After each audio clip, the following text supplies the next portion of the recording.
Ingat, ketergantungan dan keyakinan kepada Allah akan mendatangkan pertolongan dari Allah yang kita pun kadang-kadang tidak bisa tahu. Kata para ulama, kalau ada orang yang merasa takut, misalnya khawatir, dia merasa ketakutan kalau lewat di sebuah tempat, dia merinding, kemudian dia membaca isti'adzah, a'udzubillahi minasyaitonirrajim, sudah cukup. Allah utus malaikat-malaikat yang banyak yang akan membunuh syaitan-syaitan yang mengganggu. Padahal kita nggak lihat, kita nggak tahu. Seperti itu. Ada kisah, saya baru dapatkan kemarin, ada seorang muslimah di Amerika. Dia tinggal di sebuah pemukiman di Amerika itu, yang di situ banyak geng-geng penjahat. Orang-orang yang berkulit hitam yang tiap hari memerkosa, membunuh orang, saling perang. Tapi dia nggak bisa apa-apa karena memang dia tinggal di wilayah situ bersama dengan orang tuanya. Tapi karena orang tuanya mendidiknya Islam, dia pakai jilbab. Setiap hari dia harus melewatin gang-gang orang-orang ini. Jadi dia berusaha supaya tiba di rumah sebelum terbenam matahari. Karena kalau sudah malam, sudah gelap, udah kumpul tuh geng-geng semua di situ. Ringkas cerita adalah cerita kisah nyatanya. Muslimah ini pulang dari kampusnya agak malam pada satu hari. Sudah gelap. Dia nggak punya pilihan, harus melewatin gang-gang yang penuh dengan orang-orang jahat ini. Dia bilang, saya waktu mau lewatin gang itu menuju ke apartemen saya, rumah susun orang tua saya, ada satu perempuan di depan saya, kelihatannya bukan muslimah, tidak tutup aurat, lagi lewat juga di gang situ. Tiba-tiba saya lihat dengan mata saya dikeroyokin oleh laki-laki itu. Dipegangin, ditarik dengan paksa, dimasukkan ke dalam sebuah tempat dan terdengar suara teriak-teriak, kemungkinan diperkosa. Dan mereka sudah punya tim, jadi yang narik ke dalam itu beberapa orang nanti diperkosa, yang lainnya berdiri di depan gang seakan-akan tidak terjadi apa-apa. Nanti mereka gantian memerkosa orang, hampir tiap hari pekerjaan begitu. Maka muslimah ini mengatakan, saya lihat depan mata saya tuh, tapi saya nggak bisa berhenti. Saya mau kemana? Mau ke kampus sudah tutup, mau ke tempat teman-temannya jauh, rumahnya tinggal beberapa langkah, harus dilewatin. Dia bilang, lalu saya berdoa kepada Allah, ya Allah, sebagaimana aku meyakini kamu ada, kamulah yang telah memerintahkan aku untuk menjaga kehormatanku, jagalah kehormatan ini. Dia bilang, lalu saya bertawakal, jalan aja sudah, apa yang terjadi terjadi, karena nggak ada opsi. Dia bilang, sementara saya lewat di depan mereka, geng-geng ini banyak orangnya, bukan satu dua orang, banyak orang di situ, mungkin lebih daripada 10 orang, tidak satu pun yang mengganggu saya. Nggak satu pun mengganggu saya. Dan waktu saya lewat, mereka pada buang muka, orang-orang ini pada buang muka. Saya jalan sampai melewatin gang itu. Kebetulan rumah saya, rumah orang tua saya berhadapan dengan kantor polisi.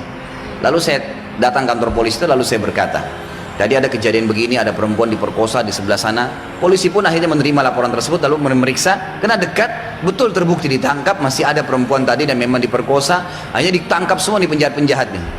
Sementara ditangkap, dia bilang, waktu masuk di kantor polisi, mereka tahu saya yang lapor, saya pakai jilbab ada di situ. Tapi mereka setiap lihat saya pasti buang muka. Kayak orang, bukan buang muka karena marah ya, kayak orang yang ketakutan melihat saya, dia bilang. Sampai masuk di penjara semua.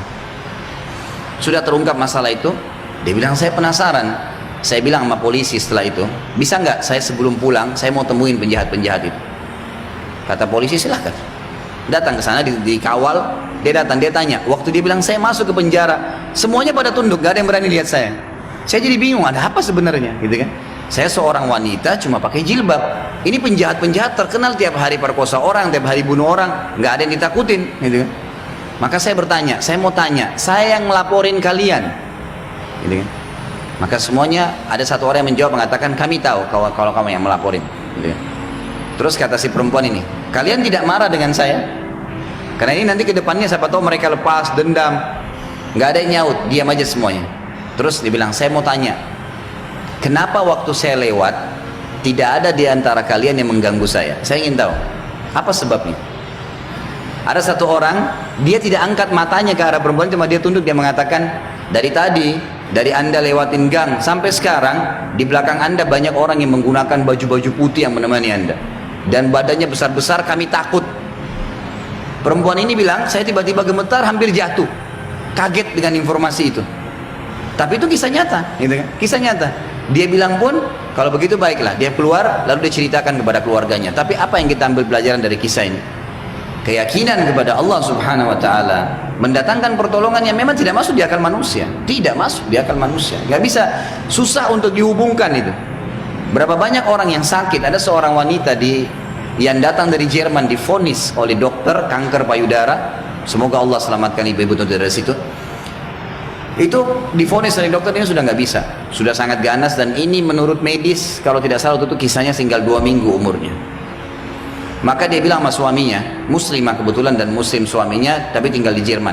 Dia bilang, saya ingin menghabiskan umur saya di Mekah aja. Ini sudah jelas dokter vonis 2 minggu, saya mau pergi ke sana. Suaminya ikutin, 3 hari urus visa, tiket segala, berangkat. Ringkas cerita, dari 14 hari waktu yang divonis oleh dokter, 3 hari sudah habis pengurusan visa dan proses berangkat sama 4 hari kurang lebih. Jadi sekarang tinggal 10 hari. Mulai dia masuk Masjid Haram setelah umrah, perempuan ini sudah nggak ada keinginan makan, dia duduk nangis saja depan haram. Dia nangisnya sebenarnya itu bukan minta disembuhin, dia percaya sama dokter. Dia cuma nangis dosanya yang pernah dia lakukan, dia menyesal kurangnya ibadahnya. Setelah 4 hari berjalan dari 10 hari sisa, dan ini dia akan tinggalkan Mekah hari ke 6 hari dari setelah, dia tinggal 2 hari lagi.